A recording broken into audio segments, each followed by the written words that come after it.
Herkese salam uşaqlar. Bu günlər sizinlə 7-ci sinif biologiya KCG 6 nümunəsinə baxacağıq. Başlayaq.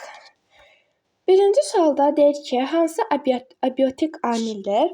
Abiotik amil, yəni cansız, təbiətin cansız hissəsinə deyilir. Amma biotik amil təbiətin canlı hissəsidir. Quş, kəpənək və bitki bunlar canlıdır. C. Hava cansızdır. Deməli, bir də cavab C-dir. Daha sonra 2-yə baxaq. Müştərək həyat tərzi sürmək hər iki canlı üçün faydalıdırsa, bu necə adlanır? Əgər bir canlı üçün faydalı, digəri üçün zərərli olsaydı, bu parazitizm olardı. Əgər bir canlı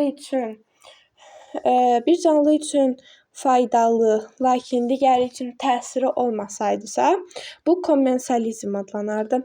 Amma mutalizm hər iki canlı üçün faydalıdır. Deməli, burada cavab B-dir. Daha sonra digər suala baxaq. 3-cü sual. Hansı parazitizmə misaldır? Birə insan, kəpənək çiçəyi, burada cavab A olacaq. Birə insan. Çünki birə insanın qanını sorur. Bu birə üçün faydalıdır, amma insan üçün faydasızdır. Parazitizmdə birinə faydalı, digərinə zərərli olandır.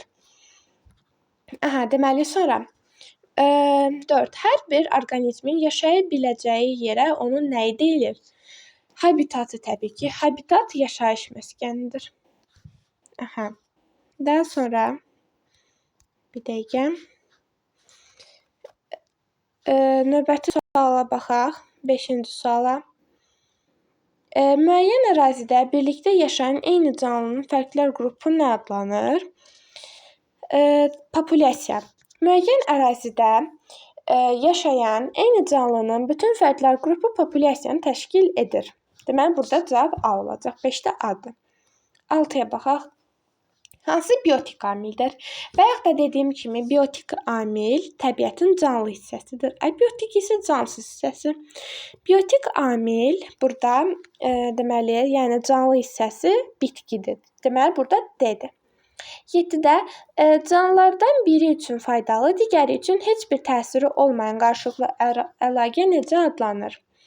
Deməli, komensalizm adlanır. Biri üçün faydalı, digəri üçün heç bir təsiri yoxdur. Bu komensalizmdir. Daha sonra eyni habitata uyğunlaşan fərqli orqanizmlərin populyasiyaları necə adlanır? Təbii birlik. Yəni, eyni habitata uyğunlaşır və bir neçə populyasiyada, burada cəmdə verib belə, bir neçə populyasiya təbii birliyi və ya qruplaşmanı təşkil eləyir. Daha sonra 9. Qov göbələyi və palıd ağacı arasında hansı qarşılıqlı əlaqə var? Deməli, qov göbələyi və palıd ağacı. Qov göbələyi ağaclara mənfi təsir eləyir, yəni bitkilərə. Bitkilərin belə aşağı hissəsində hərdən olur bitir və bu da yəni pis təsir eləyir ağaca və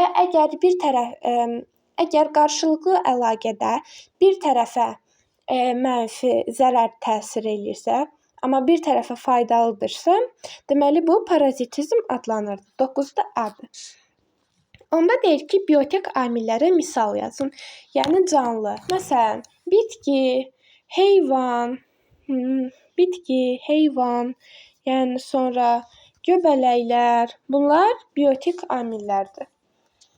Bu qədər. Ümidvaram izahı başa düşdünüz.